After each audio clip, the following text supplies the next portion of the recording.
And you've just heard Moments of Nothing, the opening track on Étáin's superb album, The Well. And I'm delighted to be joined by Étáin now. Hello. Hello.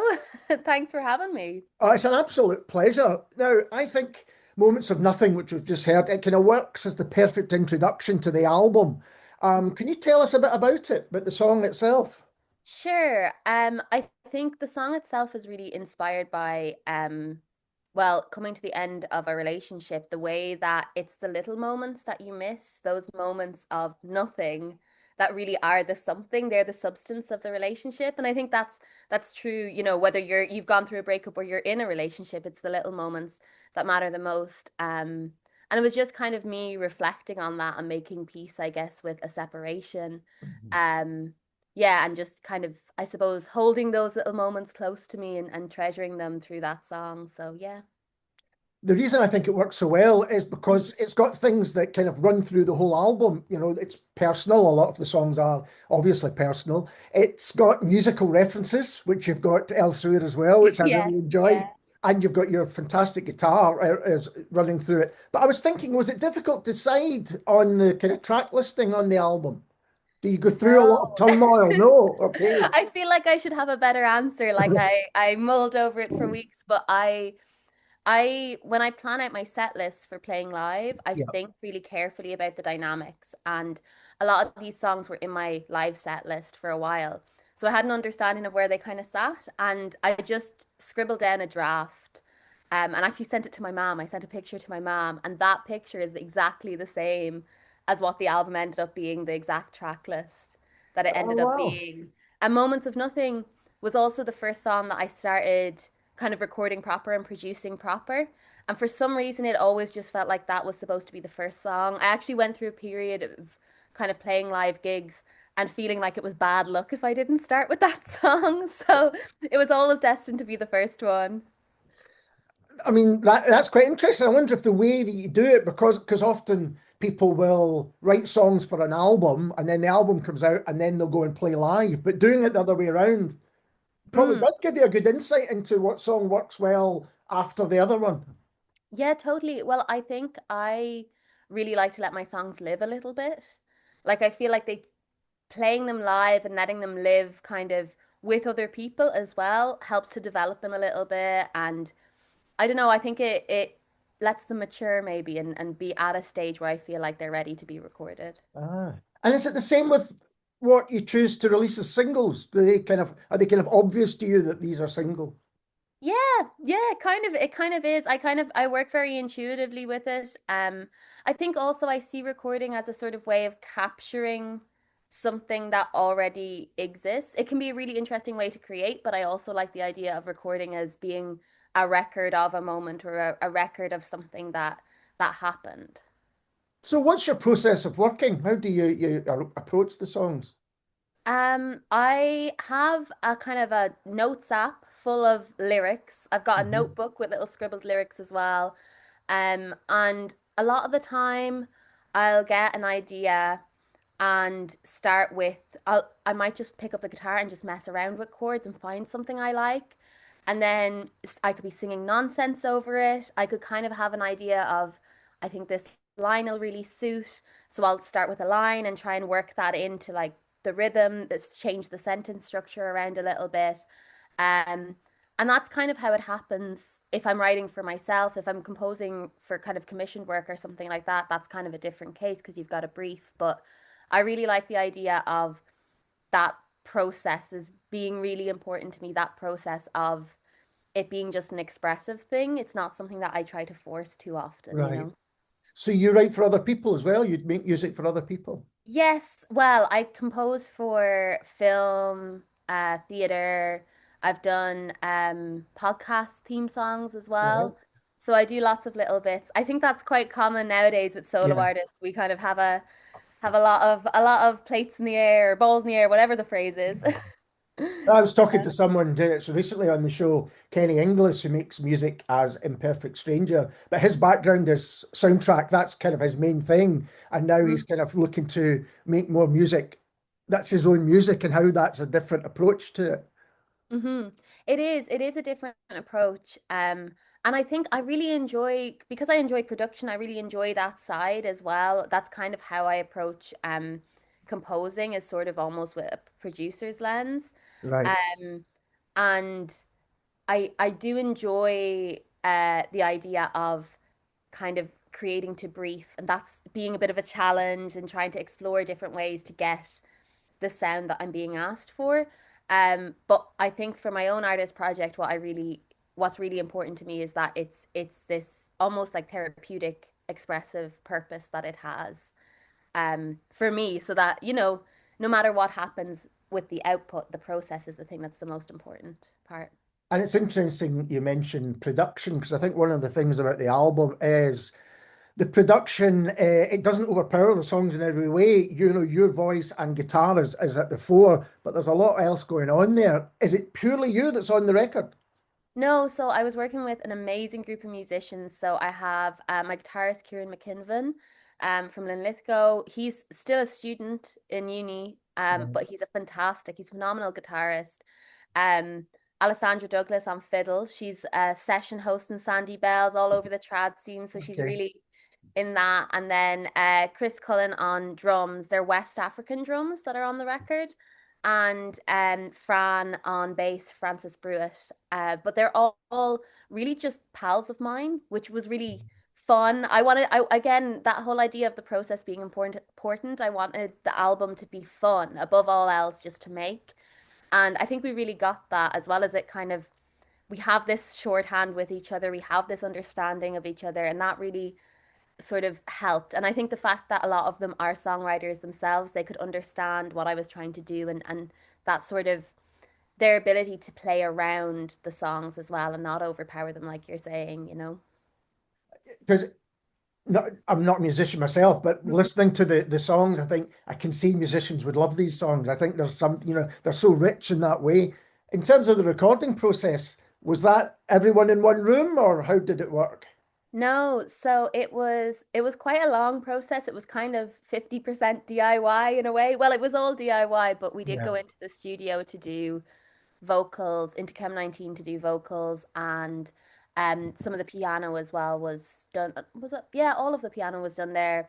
But a lot of it was me in my room, or going over to Chris's house, and we were recording on not the best of equipment, but whatever we could kind of find. And I think just being really slow again with that process of producing, and sort of having a couple sessions where we're figuring things out. And I would meet with each individual instrumentalist. So they actually hadn't met each other Right. during the recording of it. So I would meet with them individually and kind of have an idea of what I wanted to get out of each session. But it was a really nice way to do it at the same time, because I think there's a little bit of their artistry in each of their lines, which is quite nice. They got to express themselves too. So they didn't know each other, but you knew all of them. Is that right? You were the kind Yeah, of hub that's yeah, brought them together. That's lovely. yeah, yeah. That's lovely. And you mentioned playing live, and you played the songs live first before the album came out. Mhm. Is it a full band? Is it just yourself? It was just me on guitar. Right. Now it is a full band. Oh wow. So, after the album, Chris and Kieran, who both played on the album, that's drums and guitar, they're in the band. The other two weren't able to, unfortunately, commit to it. So, it's my flatmate on bass. So again, and my old neighbor from Glasgow on fiddle. So we have again kind of bringing together lots of different sort of that, I guess, a kind of creative community, which is sort of nice. We call our flat the kind of cottage industry record label at this point, because that's kind of how it's operating. It's amazing how many musicians I think can kind of shout down the hallway and get a musician to come and give them a hand. That's it. That's They it. It's they it's great. gravitate towards each other, definitely. Yeah, absolutely. Absolutely. It's brilliant. And you before we started recording, you mentioned you've got a couple of gigs in Scandinavia coming I up. do, up in Norway. So I'm over in Stavanger on the 5th of June. I'm also playing two sets at a festival there in Stavanger on the 6th of June, and then Oslo on the 10th of June. So I've a couple of dates over in Norway, which came about quite an interesting way. I was playing Celtic Connections last year in Mhm. Glasgow, and I came off stage, and there was a musician there who had I think they were with their mother. They had come over like to just see Scotland on holidays and had just come back from a tour of Norway themselves, and they were Norwegian. So they said if you ever want to tour Norway, let us know. So that's kind of how that came about. I just sent a message then as the album came out, can I come tour Norway? And now that's what's happening, which Oh, is that's great. fantastic. Yeah. Something just struck me there. Mm. Where does the title of the album "The Well" come from? Because there's not a track that kind of is. No, there is a line in Combustible that is I what is it? I'll borrow some sorrow from my own well. Right. And that kind of idea came from I had this when I was writing the lyric, I had this image in my head that all of these sort of experiences that I pick up in my day-to-day life, little snippets of conversations or just thoughts and emotions, they all go into this sort of well. I think this is quite a songwriter thing. They all go into this sort of well, and that's all stored up kind of. And then when you write a song, it's like drawing up that water and clearing it out. And I think that image is it resonates a lot with my childhood growing up as well, because we had well, we still do, we have a freshwater well that comes straight from the rock. And that's how we get water into my home place. And every year we'd have to clean out the well and we'd have to kind of um make sure that all the water was good for the next year and fresh. And I feel like that's very similar to the songwriting process. There's a lot of kind of parallels there. So do you see it almost as a kind of clearing out process yourself? Yeah, I think it's in one way a clearing out, but also it's a processing and an understanding. So while you're actually writing, I think you're also learning more about yourself and about the world and about your experiences.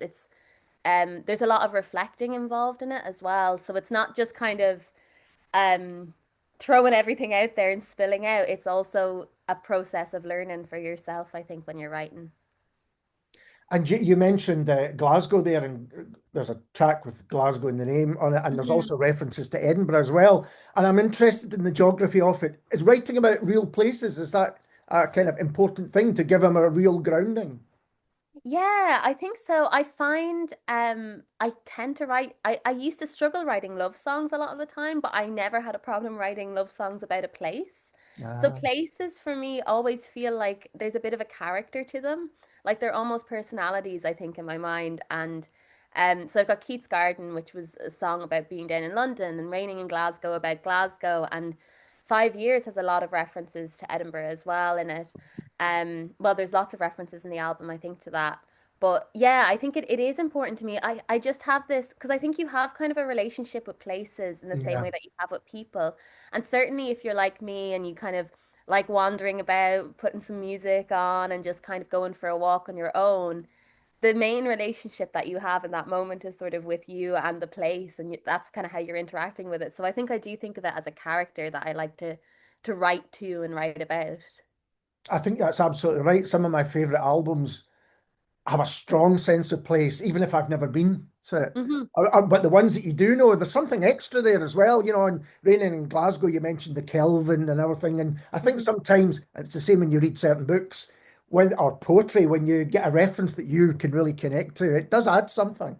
Yeah, absolutely, absolutely. I think I mean, a lot of songs that I love reference places, and some that I've never even been to. Like I remember when I was sort of, I think I was like 13 or 14 when I was first getting really into Joni Mitchell and the song California, and I had all these images in your head of this place. But it's in a way it's nice that it also does exist. Yeah. It's not just in my head, and it's a place that I can visit and actually interact with at some point too. Yeah, I was thinking about Joni Mitchell as I was thinking about it as well. Yeah. And how does it feel now the album's been out for a wee while? I don't think it's really hit me that it's Mhm. out. I think it's been a long time coming. It's probably the thing I've worked hardest on ever. Right. Um, Especially doing so much of it because I produced it and wrote it and I'm an independent artist. That's a really tough process and you're almost arguing with yourself sometimes over creative decisions. Um, so it was a lot of hard work and it's great to have it out. And I kind of, these songs have been sitting in my head for so long, I almost can't believe that they're just out there and people can listen to them. I kind of forgot for a long time that it wasn't out. So I was turning around to people talking about these songs as if they had heard them. So yeah, it's going to take some getting used to, I think, but it's exciting. And we mentioned that they're personal songs as well. And is there something about putting those out that's is it apprehensive or I don't know, it's good to share? How do you feel about that?